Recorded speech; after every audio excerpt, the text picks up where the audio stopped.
to unveil a new deal with Prime Minister Trudeau, giving both countries the authority to turn away asylum seekers on its shared border. But attacks by Iran's proxy forces against some of the 900 U.S. troops in Syria and retaliatory strikes by U.S. Air Force F-15 strike missiles dominated Biden's visit to Ottawa. The United States does not emphasize seek conflict with Iran, but be prepared for us to act forcefully, protect our people. The top general for U.S. forces in the Middle East says his soldiers have been attacked nearly 80 times since Biden took office. Today, Iran possesses the largest and most diverse missile arsenal in the Middle East. The use of proxy forces is part of the ongoing shadow war between the U.S. and Iran for decades. Is Iran responsible for the death of an American citizen or not? Look, Iran certainly, again, backs these groups. As the Biden administration tries to pivot away from the Middle East, in recent weeks, China has moved in, brokering a deal between Saudi Arabia and Iran to resume relations. On Capitol Hill, many lawmakers from both parties want to counter China's military and economic rise, taking aim at the CEO of the popular app TikTok. Are teenagers in particular shown more distressing content? The opposite is true. And questions about ByteDance, TikTok's parent company, headquartered in Beijing. Has ByteDance spied on American citizens? I don't think that spying is the right way to describe it. Many lawmakers want to see TikTok banned completely nationwide. Shannon? We'll talk about that. Lucas Tomlinson reporting from the White House. Lucas, thank you. Joining us now, Texas Republican Congressman Michael McCall, the chairman of the House Foreign Affairs Committee. Welcome back to Fox News Sunday. Hi, Shannon. Thanks for having me. We already had a lot to talk about, but overnight we have another edition. We've got Vladimir Putin now saying that they're going to position nukes in Belarus. We're for now saying it doesn't change our posture, but what does it say to you? That tensions are rising. I think this is saber rattling on the part of Putin to basically try to frighten with the operations going on. Here's the way I see it, Shannon, is since President Biden has come into office, he's projected weakness. And when you project weakness, you invite aggression and war. When you project strength, like Reagan talked about, you invite peace. And so what we're seeing, you saw the peace on Iran getting aggressive. And now Putin now invading Ukraine. And Chairman Xi in China threatening Taiwan and the Pacific. All these things are happening at the same time. And it's not by action, it's by design. And it's a weak foreign policy out of fear. I think that we are so weak right now. These tactical nukes are disturbing.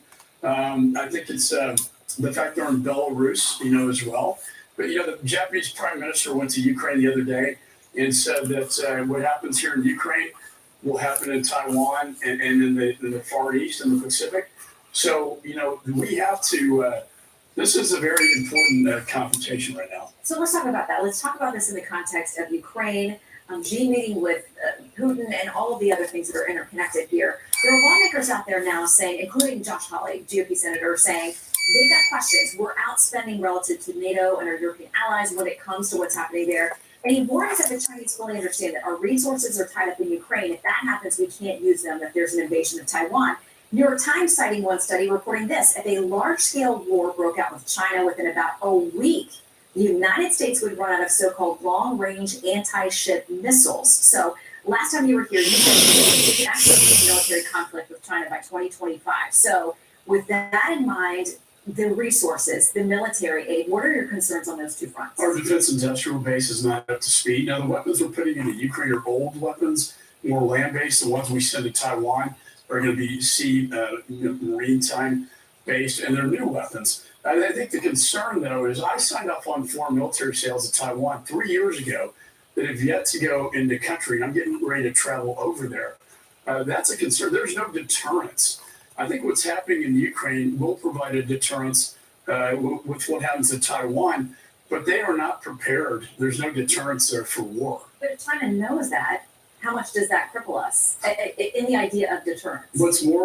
I think what's more disturbing to me is this alliance between Putin and Xi. And they just met again saying the next 100 years are going to be the greatest years. And they're talking about putting in lethal weapons from China into Ukraine, into the fight, with Russia. This is an unholy alliance. They've been buying weapons from Iran and North Korea. They're all tied together in this thing. It's a geopolitical, it's a fight between tyranny, oppression versus democracy and freedom in the West. You can't dissect the two. They're tied together. What happens in Ukraine directly affects Taiwan and the Pacific, and we need to deter on both sides. My argument is this administration has wholly failed in that deterrence. So China, it's not just that they, the meeting with Putin this week, obviously that's disturbing, but they're brokering deals between the Saudis, the Iranians.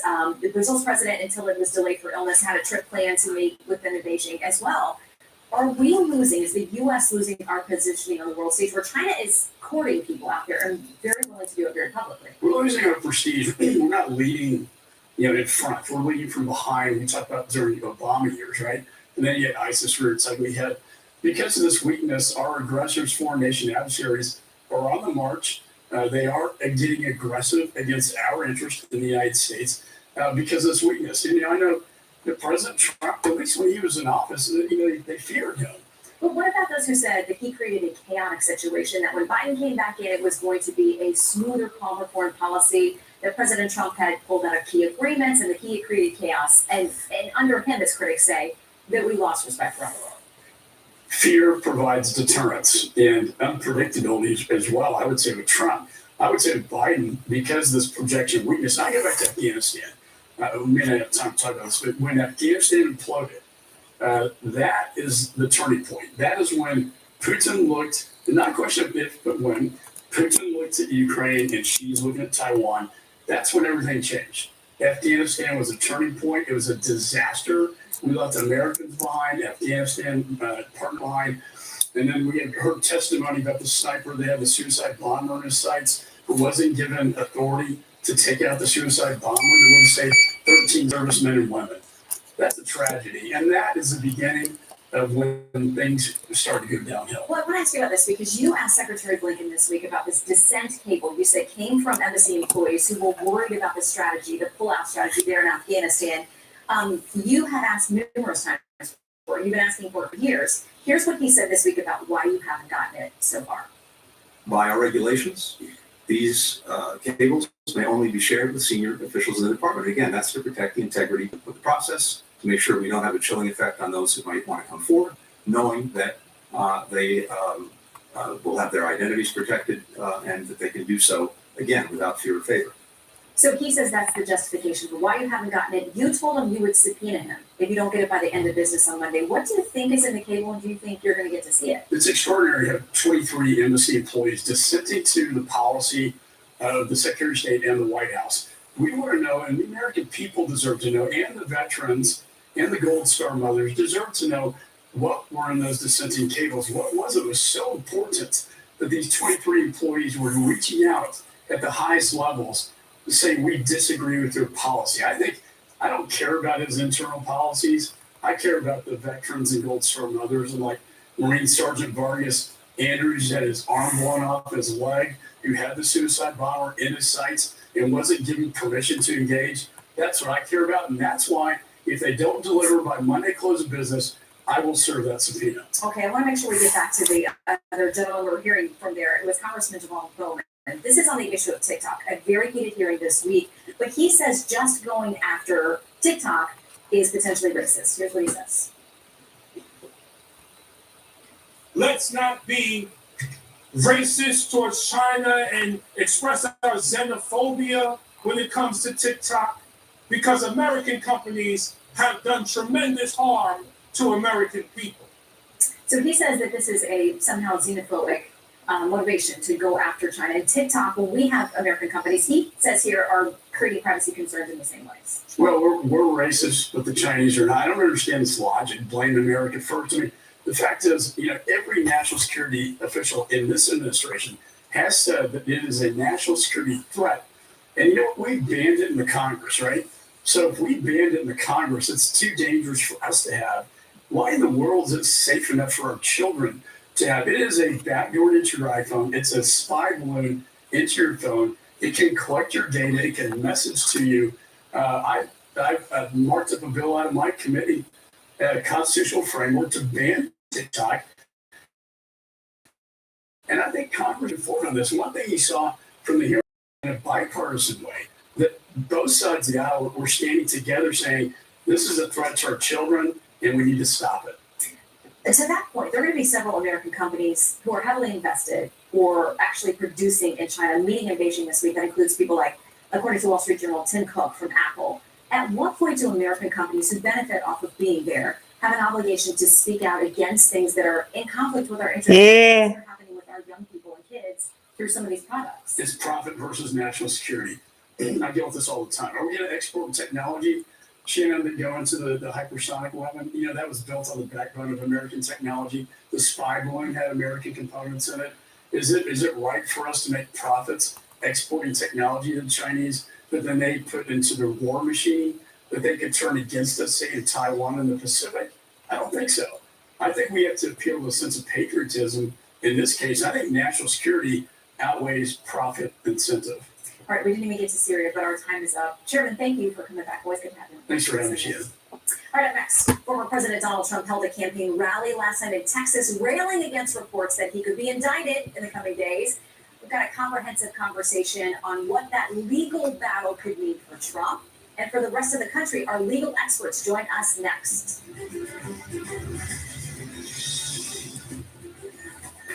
This program is brought to you by Charles Schwab. Own your tomorrow. I was born on the south side of Chicago. It has been a long road, but now I'm working for Schwab. I love to help people understand the world through their lens and invest accordingly.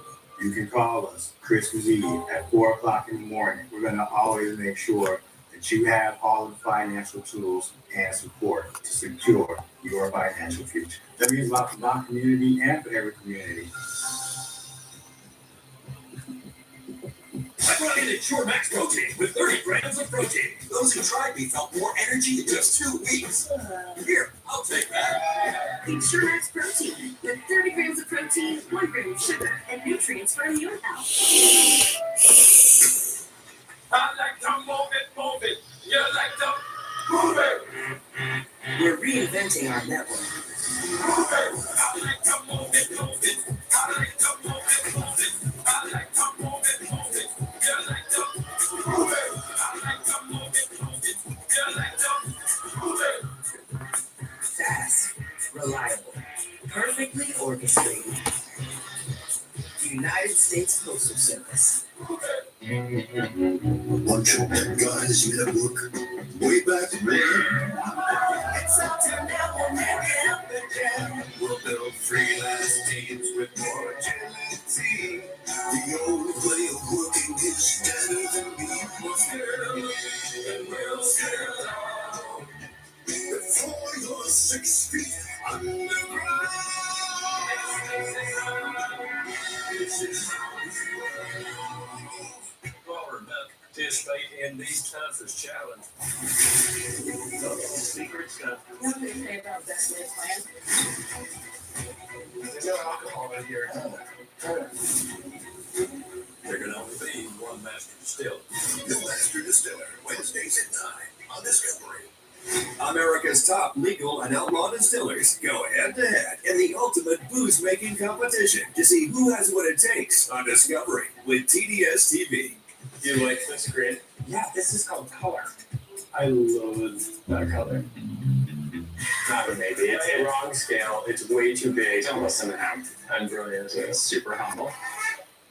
Damn! The Nate and Jeremiah Home Project. All new Wednesday at 9 on HGTV. Watch the Nate and Jeremy Home Project on HGTV with TDS TV.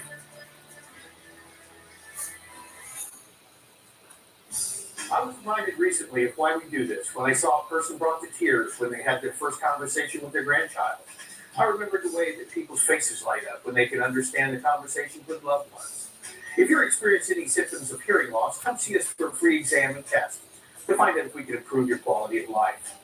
Custom units starting at $750, now featuring the new wireless technologies from Vonet. A1 Hearing Aid, the only locally owned and operated hearing health facility right here in Hobbs.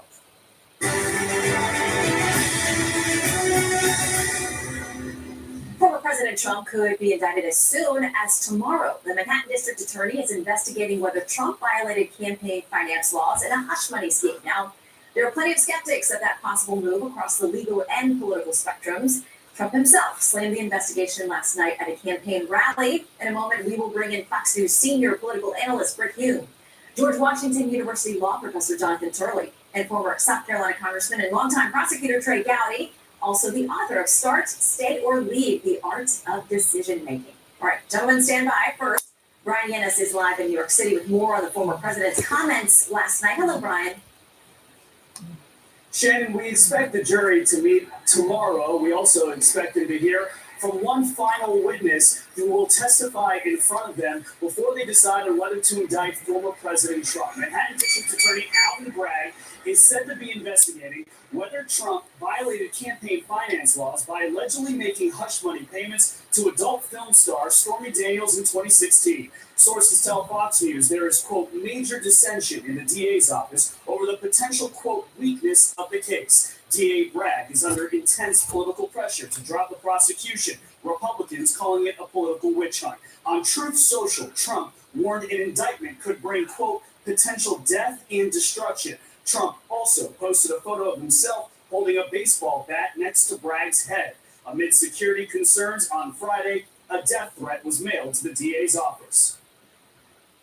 The twice impeached former president's rhetoric is reckless, reprehensible, and irresponsible.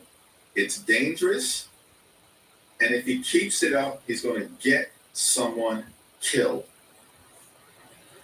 Trump has been possible indictment Yeah. the defiant 2024 presidential campaign rally in Waco, Texas. When this election is over, I will be the President of the United States. You will be vindicated and proud, and the thugs and criminals who are corrupting our justice system will be defeated, discredited, and totally disgraced.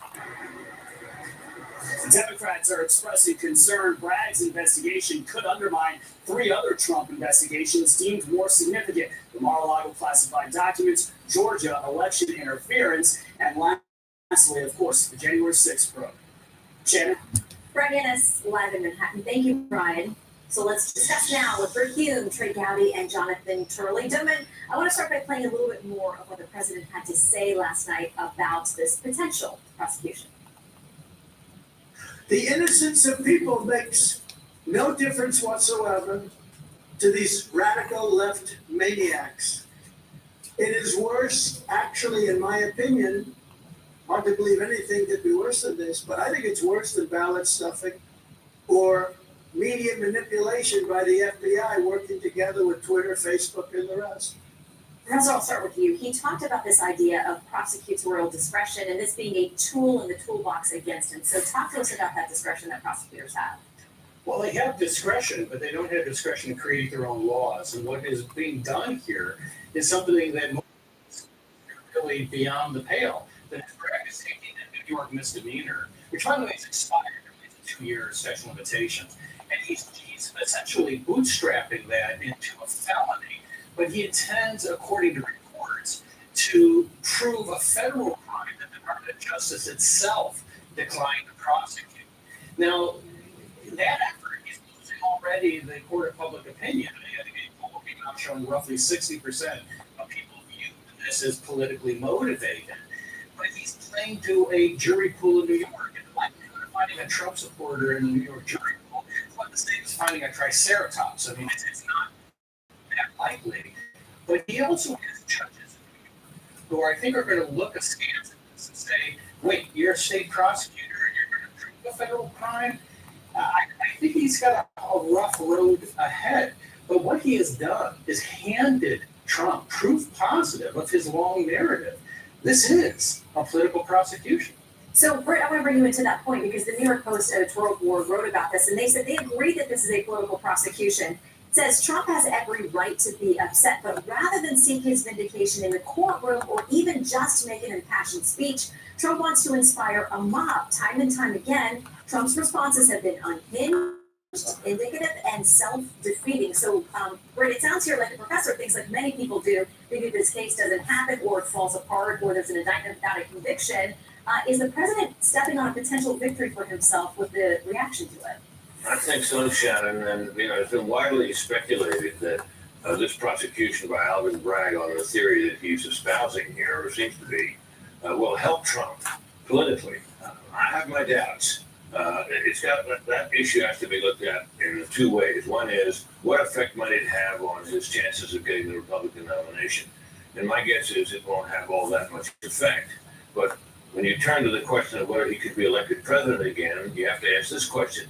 Would this prosecution motivate a single voter who did not vote for him in 2020 to vote for him in 2024? And I think the answer to that is pretty clear. I don't see a single voter who refused to vote for Trump 4 years ago, or nearly 3 years ago, turning in his favor now after he's been indicted and might be indicted for further investigations of the kind outlined by Brian Yanis. Yeah, and a lot of this is about perception. So Kimberly Strassel has a piece in the Wall Street Journal that says this: if Mr. Bragg acts, the precedent will be set. America will officially become a country like Bolivia or the Philippines, where prosecutors of one political party arrest leaders of a rival political party. Trey, I'll bring you in here.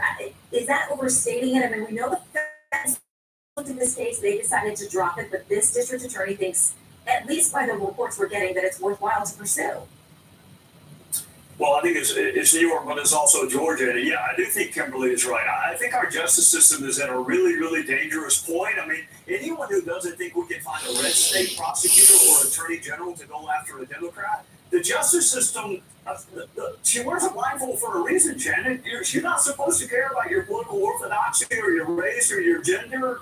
This is by far the weakest of the cases upon which President Trump is under investigation. By far, it's factually weak, it's legally weak. You got statute of limitations problems, you got witness credibility problems. And yet, for political expediency, Alvin Bragg has finally found a crime he thinks is worth pursuing. Not resisting arrest, not shoplifting, not drug offenses, but he thinks paying hush money. He doesn't even think prostitution should be illegal, but paying for silence. So we are at a dangerous point. Last point, the president runs the risk of doing what they said not to do in the Count of Monte Cristo. Do not commit the crime for which you now serve the sentence. He's in a good spot, legally and factually, in New York. Do not blow it by talking about death and destruction and holding a baseball bat. Well, and we have this question now about who this other witness the grand jury may be hearing from, but we know who they did hear from last week, and that was Robert Costello, an attorney who said he worked with Michael Cohen. Michael Cohen says he wasn't represented by him, but he gave a different, set of events. He said either Cohen's lying then or he's lying now.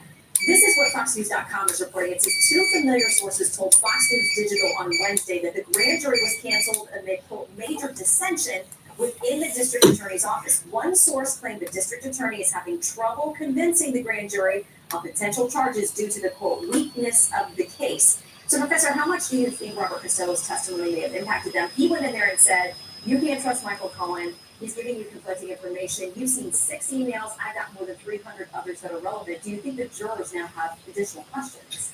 Well, it's really telling, isn't it? Because grand juries don't normally rate prosecutors over the coals in order to get an indictment. You have them at hello when you walk in as a prosecutor. So if he's having trouble, it's indicative of how weak this case is. The most damaging aspect of Costello may not simply be as a former counsel to Cohen. He says that he's lying. It's that he said he brought 300 emails with him and said these contradict what Cohen says. The jury might not have seen those emails. And the most damaging thing you can do in a grand jury is if the grand jury believes that they're only seeing part of this picture. But the dissent within the office, I think, is also equally important. It is a weak case. We can talk about Georgia. I think that's fairly weak, but it's more conventional. I think there's a greater threat in Mar-a-Lago. That's well-trod ground for prosecutors. But New York is a political prosecution. And I think you have to call it. I think a lot of prosecutors may be getting sort of sticker shock on this one and saying, this is too costly to our office. So we now have the House GOP going back and forth with Alvin Bragg's office. They are saying, we're going to have you testify. You've got to come here. We've got questions about how you're running your office. Alvin Bragg's office firing back. You don't have any jurisdiction here. We are sovereign, and we're not going to come show up for anything. Another letter back and forth last night. But the Wall Street Journal editorial board says this: the House GOP takes Alvin Bragg's bait. They've got a warning. They say, House Republicans are hurting their own cause. It's one thing to denounce Mr. Bragg's prosecution as weak and unjust. It's another to look like defending Mr. Trump is the new majority's main preoccupation. So, Britt, what about that political point? Well, I think it's fair to view this effort by the House committee as an attempt to satiate or to please the Trump base. I think it might be wise for them to stay out of it. The case is faltering, and you have to ask this question, Shannon. Why on earth was Mr. Costello allowed to testify? Normally, when a grand jury is on the verge of indicting someone and the prosecutor, of course, is running a show, they don't usually invite witnesses that are damaging to their cause to come and testify, which this prosecutor did, which has raised the question among many as to whether he is trying to find a way out of this and allow this testimony to go forward for that reason, which again suggests that what the House committee is doing is probably unnecessary from the legal point of view and foolish from the political point of view. Trey, quick power from you. Well, it's just not going to work. I mean, the power of the subpoena is only as good as the power to enforce that subpoena. It's never going to be enforced. There are 1,000 reasons to criticize Alvin Bragg, but he's not going to come before Congress and justify himself. All right, Britt, Trey, Jonathan, thank you all very much. So there's new reporting this week on President Biden's assessment of his own vice president, and some of the comments aren't so rosy. Up next, we'll ask our Sunday panel about the strategies behind the unflattering leak and the impact on 2024.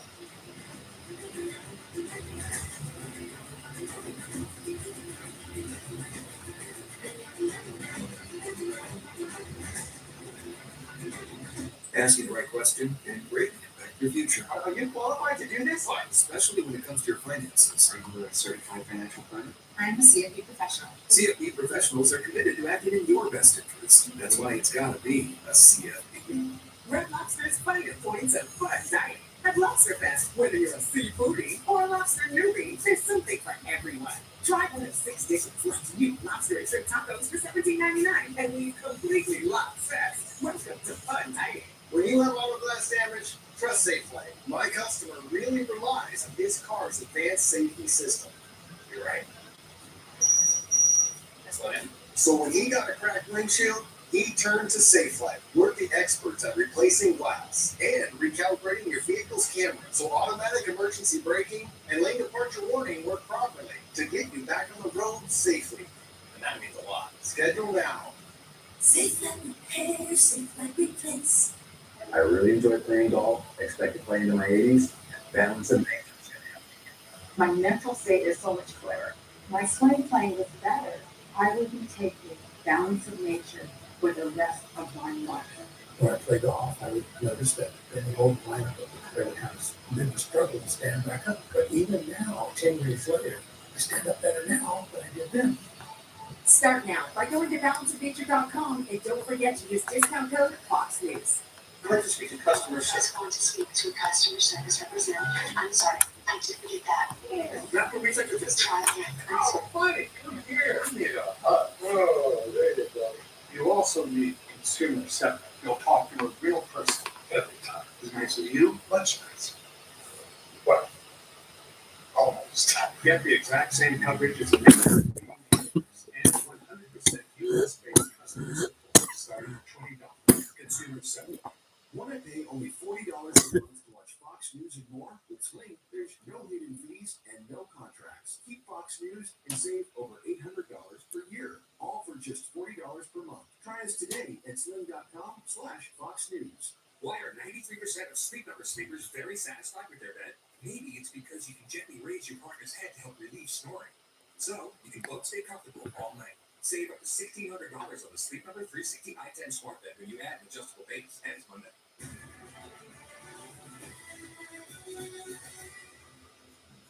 Donald Trump refusing to let up on his attacks on one of his possible 2024 GOP rivals. The former president lashing out at Florida Governor Ron DeSantis at his rally in Texas last night, calling him overrated. It's time now to see our group. Thanks. Our Sunday group. Bloomberg TV Washington correspondent Emery Organ, Democratic strategist Liz Smith, the Daily Caller editorial director Vince Colonese, and townhall.com political editor Guy Benson. Okay, welcome everybody.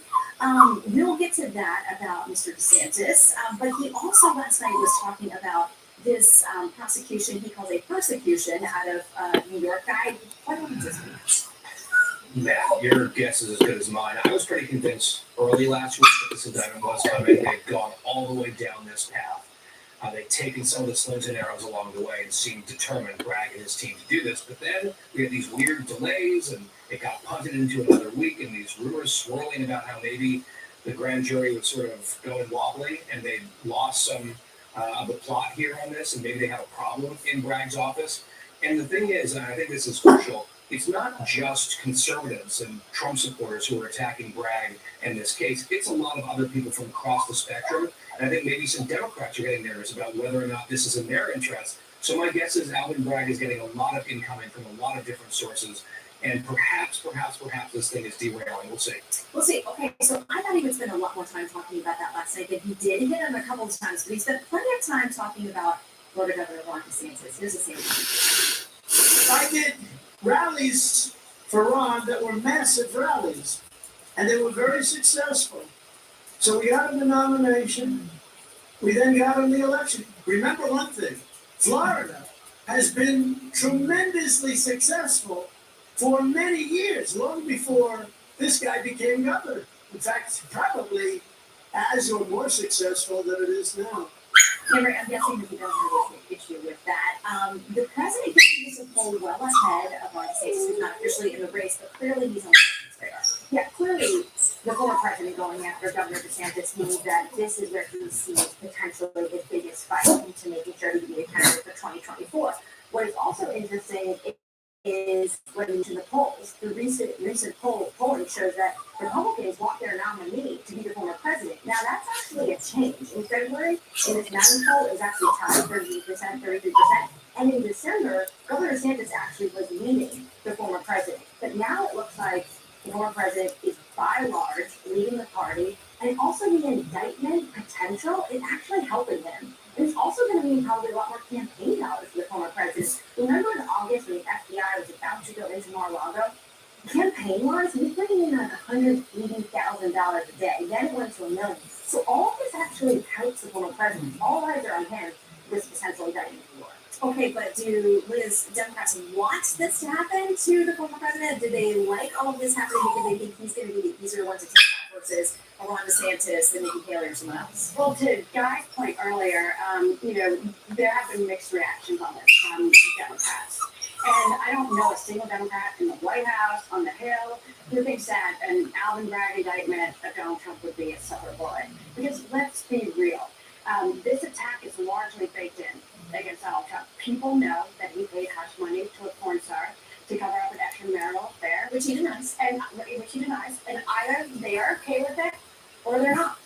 So I don't know how much this is going to move the needle with voters. What Democrats are looking for is to see if there are going to be future indictments. But what I would say is this: we make a mistake sometimes as Democrats by thinking that there's going to be some divine intervention that is going to help us beat Donald Trump. And if he is a nominee, it's going to have to be a fight on the issues. Okay, so we're still trying to figure out who's going to be the nominee on the other side because we're waiting to hear President Biden is going to announce his reelection. But in the meantime, AP has this headline: Biden approval dips near lowest point since the president notched an approval rating of 38% in today's polling, 45% approved back in February, 41% in January.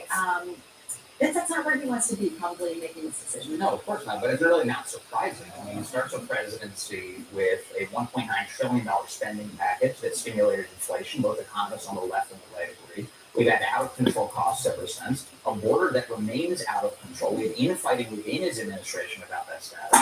A city called East Palestine, Ohio, that was covered in a toxic cloud following a train derailment, an administration that wasn't attentive to their needs, and now a banking crisis that's ensuing. Who's going to look at all of this and say, man, this is better than we were 4 years ago? Nobody's going to say that. So that's why you see it reflected in this polling. The only shocking thing about this poll is this isn't the lowest he's been.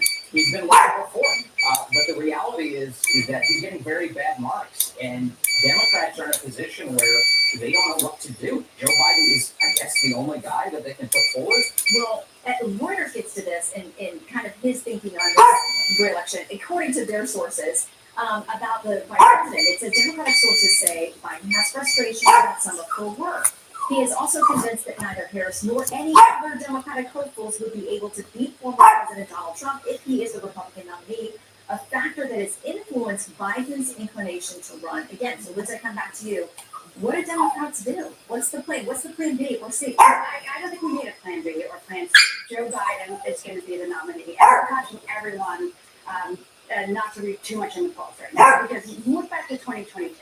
The timelines were worse for Joe Biden, as you were saying, than they are right now. People were predicting a red wave. The Democrats would get wiped out. And instead, he had the best midterm performance for any incumbent Democratic president in 60 years. And why is that? Because elections are not referendums. They are choices. And 2024 will be a choice between Joe Biden, who's been able to deliver on infrastructure improvements, allowing Medicare negotiations that will run lower. Yes, he's going to run. And Republicans have got to find a way to get out of all these culture wars and espousing all these conspiracy theories. Otherwise, they will continue to hemorrhage suburban and moderate voters. We'll talk about some of that. Work for you? Yeah, we got you.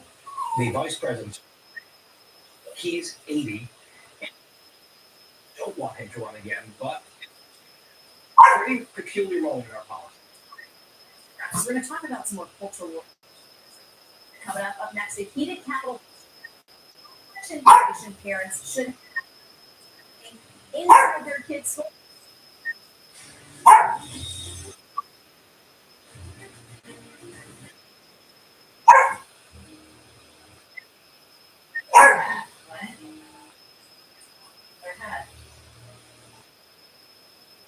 Almost look awful. Said, can you awful?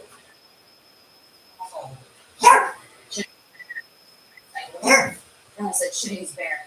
It's got one good eye. Today, let's paint with Bear Marquee, the #1 rated interior paint. It looks great in here. Exclusively though. If you think this one isn't for you, think again. It's a dynamic suite of trading platforms designed for every kind of trade. So no matter how you like to trade, there's a thinkorswim platform for you. Hi, I'm Darlene and I lost 40 pounds with Golem, which is 8 months. Golem has really taught me how to eat better and feel better. As long as you eat the right food groups and the right amounts, that's all it is. It's so simple and it works. Golem was the smartest thing I ever did. Gillette presents the Gillette Labs Exfoliating Bar. The bar in the handle removes unseen dirt and debris that gets in the way of the blades. For effortless shaving in one efficient stroke. All with a lifetime warranty. And if you want to keep the beard, use King C Gillette, a wonderful product designed to cleanse, soften, trim, and style for your best beard. Gillette, the best a man can get. Donald Trump unhinged from a possible indictment to the 2024 presidential race. Sean SBA's co-host interview with Donald Trump Monday on Hannity. So I sort of enjoyed the struggling with the possibility of having to move. How's that? We found a way to make bathing safe with a Cola walk-in bath. A Cola walk-in bath provides a secure, spa-like bathing experience in the comfort of your own home. A Cola walk-in bath has one of the lowest step-ins of any walk-in bath for easy entry and exit.